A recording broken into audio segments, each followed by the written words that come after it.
The referee comes forward to point the finger directly at the ruler of the World Wrestling Federation himself, directly at Vince McMahon.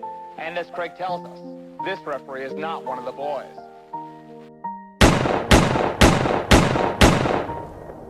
Rita Marie Chatterton didn't just break into wrestling, she broke the mold. In 1984, she became the first female referee in the World Wrestling Federation, a trailblazer in a world that didn't want her.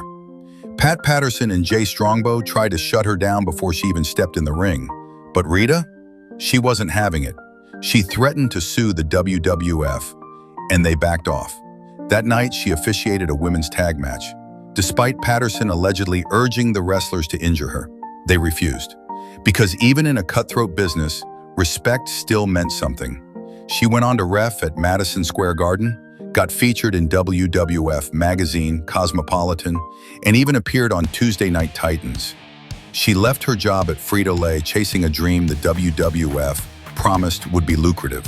But behind the glitz, there was rot. In 1986, Rita alleged that Vince McMahon raped her in his limousine. The company claims she was fired for cause. Others say she resigned. Either way, she refused to work events where McMahon was present. And after Andre the Giant, her close friend, passed in 1993, she walked away from wrestling altogether. Then came the erasure. WWE promoted Jessica Carr as their first female referee in 2017, wiping Rita from their history books. However, Rita hadn't stayed silent. Back in 1992, she went public on the Geraldo Rivera show. Her story was buried under steroid scandals and other allegations swirling around the WWF. McMahon denied everything and sued her, Rivera, and his producers. That lawsuit dropped when McMahon was indicted in the steroid case. Fast forward to 2022, Rita's story resurfaces again.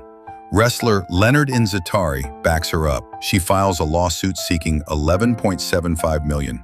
McMahon settles, denying wrongdoing but paying to avoid litigation. Then in 2024, federal investigators start probing whether those hush payments violated the law. Rita's name appears in a grand jury subpoena.